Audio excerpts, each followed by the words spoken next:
Olá! Mercado Ético hoje tem um convidado que é ao mesmo tempo jornalista, articulista e empreendedor social. Nós vamos falar com Paulo Saab, que é o fundador do Instituto de Cidadania Brasil, completando 10 anos este ano, não é, Paulo? De 2008? Uma longa jornada. Uma longa jornada. Paulo, conta um pouquinho pra gente o que é o Instituto de Cidadania Brasil num momento em que no planeta inteiro cada um está procurando entender o seu papel. Bom, Instituto da Cidadania Brasil é o nome curto do Instituto Brasileiro de Desenvolvimento da Cidadania, que é uma entidade da sociedade civil, formado, como eu digo sempre, por ilustres anônimos cidadãos brasileiros como eu, que resolveram, a partir de determinado momento, dar um pouco mais de si, um pouco mais além de serem e tentarem ser cidadãos honestos, trabalhadores, participando da vida do país, acrescentar algo mais para tentar suprir deficiências e lacunas existentes no país. Quando você fala dos chamados ilustres anônimos, bom, você não é muito anônimo não, porque eu te conheço de longa data como jornalista, como articulista. E no próprio Instituto eu tive a felicidade de ter sido jurada em Brasília no ano passado, da finalíssima da Olimpíada, que a gente chama mundialmente de SAGE, né? Students for the Advancement of Global Entrepreneurship. Então, estudantes para o avanço do empreendedorismo global. E eu vi e assisti apresentações de vários projetos inscritos por estudantes de diferentes escolas no Brasil, através do Instituto da Cidadania Brasil. Então, isso, Paulo, quer dizer, já é uma coisa que vem galgando aí uma projeção muito grande. São quantas escolas hoje, Paulo, participando? Nós tivemos já em 7 anos de realização do prêmio, no estado de São Paulo, nos 5 anos iniciais, e depois, se espraiando hoje, indo para 20 estados do Brasil, mais de 2.000 escolas inscritas. Isso dá quantos milhões de estudantes? A nossa meta até 2010 é estar mobilizando cerca de 6,5 milhões de estudantes do ensino fundamental, do médio, das chamadas EJA, Escola de Jovens e Adultos, sem contar o público universitário que participa de outros projetos do Instituto. No caso dos universitários, até você tem aqui um livro muito bonito, que é o Prêmio Cidadania Sem Fronteiras, que mostra justamente projetos desenvolvidos por universitários e que a gente chama de extensão universitária, né?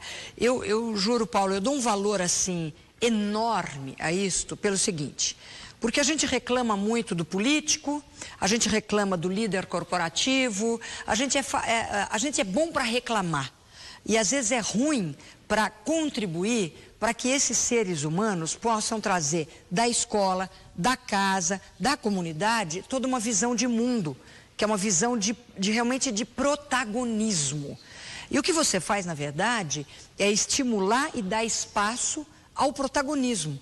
Não adianta você querer que depois que eu virei presidente de empresa, ou que eu já sou o senador, agora eu vou ser um tremendo protagonista do meu país, da minha comunidade. Às vezes é tarde, porque isso é um treino que vem desde a infância, né, Paulo? Existe um gap, um vácuo muito grande no Brasil entre nós e eles. Nós, a sociedade, e eles que formam o Estado, os que dirigem, os que governam, os nossos políticos. Por razões históricas, por razões culturais, nós não aprendemos a fazer parte do processo de participação na vida do país. Então, o que acontece? Você pega determinada pessoa da sociedade e pergunta a ela: você quer fazer parte de um partido político? Deus me livre, eu não me meto nisso. Você vai conversar com os estudantes que ainda não têm esse grau de consciência de como funciona o país, ele reage da mesma maneira. Nós temos pesquisas, temos entrevistas gravadas que mostram o aluno, quando ele chega com os preconceitos, mas principalmente por causa do desconhecimento de como funciona o país, e depois que ele participa dos nossos projetos, faz os nossos cursos, onde ele sai dizendo: eu vou participar. O Brasil é uma democracia representativa. Nós elegemos os nossos representantes. Só que nós elegemos representantes que não têm comprometimento e compromisso com os nossos valores, porque eles não saem do nosso meio. É isso que a gente tem tentado mostrar para os jovens. Eles têm que se preparar para serem cidadãos capazes de representar os valores do meio que eles habitam, que eles coabitam, que eles agem, para poderem defender esses valores na hora de executar políticas públicas, na hora de trabalhar para o país. Como é que a gente começa a fazer isso de uma maneira bastante prática? Nós desenvolvemos prêmios que não são fins em si mesmos, eles são meios para estimular as escolas, porque é fundamental o papel da escola e do professor, do educador com o aluno, para desenvolverem projetos de intervenção, de diagnóstico e intervenção nos problemas da sua comunidade. Depois nós premiamos aqueles que servem de exemplo para outras escolas, outras regiões do país e que mobilizaram o maior número de pessoas, se envolveram em parcerias, enfim, que apresentaram resultados bastante palpáveis. A segunda etapa é mostrar para esse jovem que se ele é capaz de agir na sua comunidade e mudar a face da comunidade dentro de uma ação protagonista, sendo ele o ator da ação, por que ele não pode ter consciência de como funciona o seu país, se preparar um pouco mais do que ele está fazendo para ser também um ator, um protagonista da vida da sua cidade, do seu país e do seu estado? Com certeza. Agora, Paulo, você veja que interessante. A mídia, de maneira geral, não costuma dar muita voz ao protagonista jovem ou mesmo ao protagonista voltado à causa pública. Porque a gente pensa que causa pública é a carreira política. E causa pública, como você bem comentou, começa no meu prédio, na minha casa, nos meus vizinhos, na minha comunidade. Aliás, tem um livro muito interessante chamado A Comunidade do Futuro, que é um livro também da Fundação Peter Drucker, onde diferentes articulistas convidados pela Fundação Peter Drucker descrevem a comunidade. Porque o futuro será feito de pequenas comunidades, não é, Paulo? Como é que você... Não existe governança de milhões e bilhões. O exemplo que eu sempre uso nas minhas conversas com os estudantes, e eu faço palestras semanalmente nas escolas, principalmente de periferia, para tentar despertar essa vontade de participar, de ser um agente da mudança, ser cidadãos capazes de influenciar de verdade, sabendo em quem vota por que vota, em participar de partidos políticos, a escolha de cada um. Nós somos um país livre, graças a Deus, e é por isso que temos que lutar, é por isso lutamos. Isso tem que ser mostrado a eles também. Mas o exemplo que eu sempre dou quando eu vou nessas comunidades é perguntar quem mora em condomínio, quem mora em casa. Quem mora em condomínio tem que ir à reunião de condomínio. Não vai. O síndico normalmente não é bom, não vou nem dizer que é ladrão. As contas não batem. O condomínio é alto, o prédio não funciona, mas ninguém vai na reunião de condomínio. Na associação de moradores de bairro é a mesma coisa. As pessoas têm que começar a participar. Elas indo, elas compreendem o problema e passam a fazer parte da solução. E não simplesmente como nós fazemos, você mencionou há pouco, em relação ao nosso país. Ficarmos reclamando das coisas. A questão está em tomar posse. Tomar posse daquilo que é seu. O país é seu. A cidadania é sua. Eu senti muito isso quando houve o grande movimento pelas diretas já e o povo saiu pelas ruas. Eu me lembro que eu estava um dia assistindo televisão, eu saí muito pela rua também. Mas um dia meu pai estava doente e nós estávamos vendo televisão e começou todo mundo a cantar o hino nacional na Praça da Sé. E a gente começou a chorar, levantou, cantou o hino nacional juntos e eu falei, nossa, eu estou tomando posse do meu país. Até já.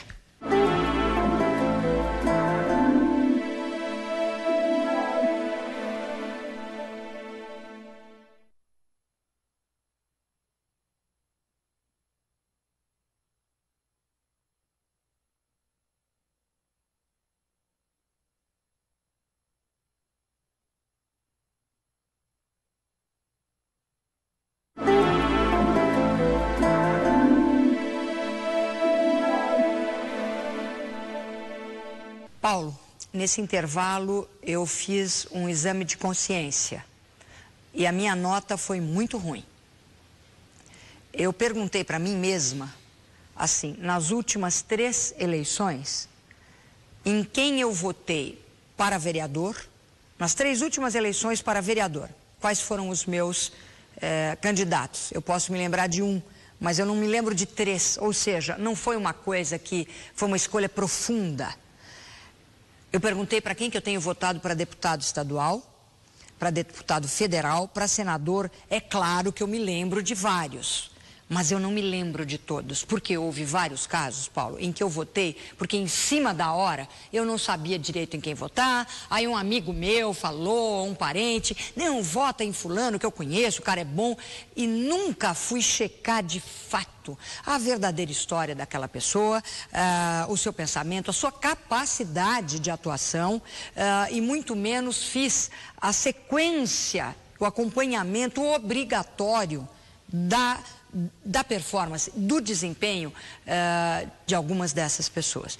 Então, Paulo, isso que você está comentando, isso muda a nossa maneira de ser brasileiros, né? Agora, isso se começa, quer dizer, eu sou uma criança da época da ditadura, né? Eu tinha 11 anos quando aconteceu todo o famoso 31 de março, né? Então, o que acontece? Eu não fui educada para isso. Eu não fui educada para protagonizar a história, nem do meu bairro, que dirá do meu país. Mas hoje em dia, eu me sinto uma cidadã planetária. Como é que você faz para transformar uma criança num cidadão planetário? Não é só você. Isso é um processo que acompanha a história do país. O Brasil é um país que tem os seus privilégios e tem a sua imensidão de problemas, inclusive pela sua imensidão também territorial, pelo nosso tamanho. Nós nascemos invertidos. O Estado brasileiro nasceu antes da sociedade brasileira. Nós vamos fazer agora, em 2008, 200 anos da vinda da família real. O rei precisava ter o que governar. Então ele começou a criar, de cima para baixo, o Estado brasileiro por decreto. Claro. Quem não aprendeu, muitos não se lembram, mas nós aprendemos, a história da abertura dos portos às Nações Amigas, a fundação do Banco do Brasil, até a imprensa foi fundada a imprensa oficial nasceu primeiro. Do que a imprensa chamada imprensa livre assim. Foi feita lá fora. O primeiro jornal brasileiro, o Hipólito, fez em Londres. Estou querendo dizer para você que isso é cultural. Nós temos só 200 anos de Estado brasileiro. E a sociedade, a nação brasileira está se formando agora, a partir do momento em que se começa a dar consciência para essa massa brasileira, que é fruto de um processo de miscigenação de raças, de origens, de culturas, de gastronomias, de religiões, e que hoje estão produzindo brasileiros que vão dar o tom do quais são os valores da sociedade brasileira, o que nós queremos, para onde nós vamos, e esta conscientização começa por estas pessoas saberem, primeiro, o seu bairro, sua cidade, quem são, como funciona o seu país. As pessoas não sabem. É por isso que eu digo sempre que prevalece até hoje no Brasil a teoria do que é absurdo, a síndrome do que é absurdo.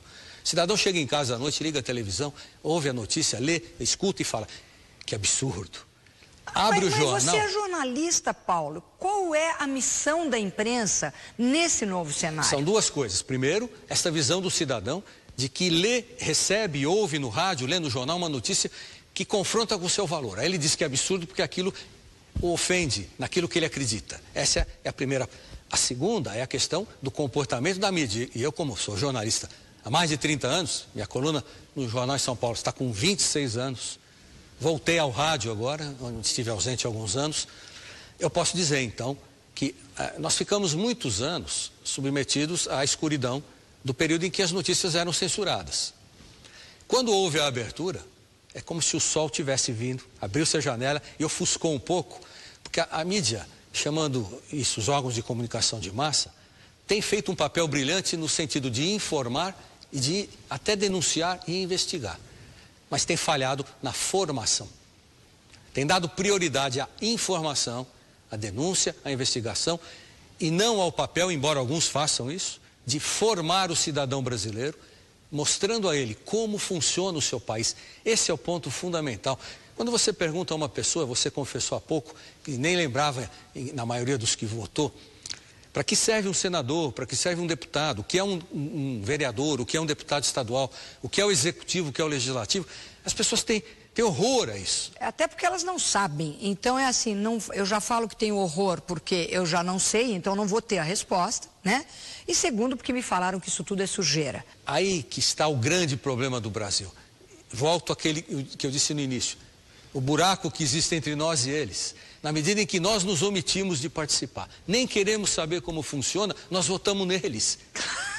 Nós deixamos de ter... É rir para não chorar, né? Deixamos de ter representantes daquilo que eu chamei há pouco de nossos valores. Claro. Nós não elegemos pessoas que saem do nosso meio pensando igual a nós para representar aquilo que queremos. Nós votamos em qualquer um que se apresenta pela oportunidade, porque o amigo indicou, porque é uma promessa futura de emprego, porque é o interesse de um esquema que é feito para manter a massa na ignorância. Paulo, porque mas... quem não pensa, não discerne, não questiona. Mas Paulo, aí veja bem, você falou um pouquinho sobre o papel da própria imprensa, né? Que é de formar. Também. Né?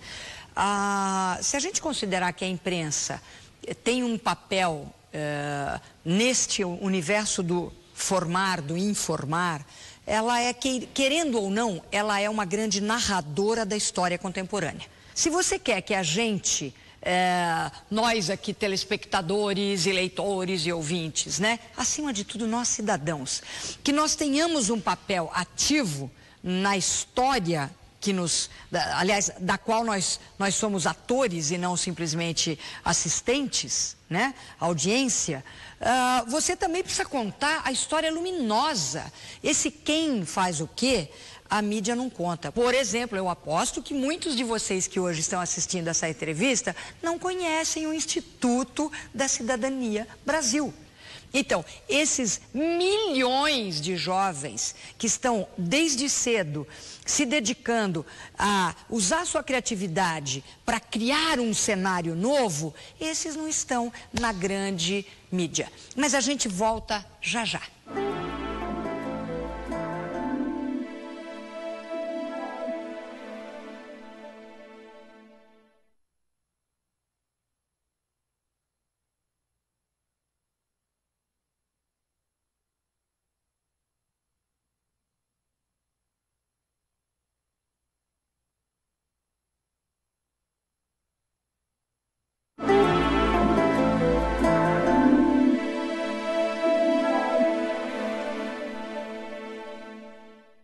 Paulo, você falou 2 vezes de alguma coisa que eu acho que é a chave. Tudo que é a chave do problema é a chave da solução, né? Tudo mora no mesmo casulo. Você falou nós e eles. Essa separação que a gente tem entre nós dentro das nossas funções, nós dentro da comunidade, nós, empresa e tudo o que tudo e todos os que são impactados pela atuação da empresa. Nós, escola versus comunidade. Nós, pais e os filhos, né? Quer dizer, cada um no seu papel. Eu acho que essa enorme separação foi a que nos separou da natureza, de todos os seres vivos. E hoje estamos aí, né, percebendo que esse nós é meramente um pedaço muito pequenininho de uma mega cadeia que, uma vez interrompida, gera problemas, inclusive para nós. Eu me lembro, Paulo, que conversando um dia com a minha grande amiga, de quem eu sou grande fã, Thaís Corral, a mulher que criou a REDE, né, que é a Rede de Desenvolvimento Humano, ela me comentou que ela mora numa região do Rio de Janeiro, onde perto tem uma favela, mas é de atravessar a rua já se está na favela.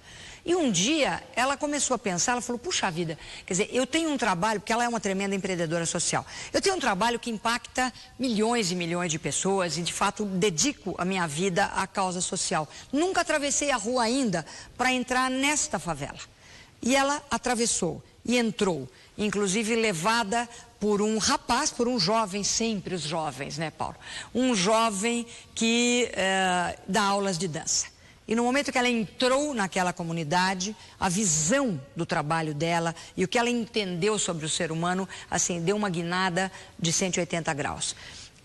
Por que, Paulo, que a gente não está querendo se envolver diretamente e quais são os exemplos de quem está fazendo? Quer dizer, porque o importante é isso, né? Quer dizer, vamos ver quem está fazendo, porque aí você vai me encorajar um pouco. Você contou uma pequena história, eu vou responder contando outra. No segundo semestre de 2007, por um convênio que o Instituto fez com a Secretaria da Educação do Estado, eu estive em mais de 32 escolas no ensino médio da periferia de São Paulo, falando com os alunos, média de 250 por escola. E numa delas, periferia brava de São Paulo, à noite, durante o dia não tem aula, porque todo mundo trabalha, falando para esses alunos que, em primeiro lugar, tem que dizer que as aspirações nessa escola, ou numa escola de classe média alta, num bairro nobre de São Paulo, dos jovens são as mesmas. as aspirações são as mesmas. As diferenças são... Mas uma das jovens, em determinado momento, uma moça, seus 16 anos, levantou a mão, pois não. Eu pensei que eu ia levar alguma coisa, ouvir alguma coisa, ela falou que queria agradecer ao senhor. Eu falei, por quê? Porque é a primeira pessoa que vem aqui que não vem pedir nada, vem mostrar um caminho pra gente. Oh, que beleza. Eu até me arrepio quando eu lembro disso. Falei, por que eu estou mostrando um caminho? Ela falou, porque todo mundo vem aqui ou para pedir coisa ou para falar mal. O senhor veio aqui dizer que se a gente atuar, se a gente der o que a gente tem de bom para a comunidade, a gente vai melhorar a comunidade, isso vai melhorar a vida da gente. O senhor está dando um caminho, eu quero começar a ver o que eu posso fazer hoje com a minha escola para melhorar a minha comunidade. Por que eu te disse que essa era uma resposta? Porque toda a questão é de processo cultural, é de conhecimento, é de informação. As pessoas têm as mesmas aspirações, todos nós somos seres humanos e todo ser humano quer ser feliz, independentemente da sua classe social. Vamos aplicar isso na vida política do país. Não existe... Por falta de informação, por falta de conhecimento, as pessoas se afastam primeiro por medo, segundo por ignorância, por não conhecer, e terceiro porque elas não têm conhecimento da dimensão de quanto elas podem influenciar na melhoria da vida de todos. Puxa, mas isso não deveria estar dentro do currículo escolar? Por exemplo, tem muitas escolas que quando vai chegando no fim do ano, tal, especialmente no ensino médio, etc., chamam profissionais de todas as áreas para contar para os seus alunos como é que funciona. Eu mesmo já dei muita palestra em muitas escolas onde eu estudei. Né? Como é que é um jornalista, o que é o jornalismo, qual a função do engenheiro, do arquiteto, do médico, do advogado, não é assim? Professor. Não é assim que funciona. E por que, eu digo, teria primeiro que estar no currículo.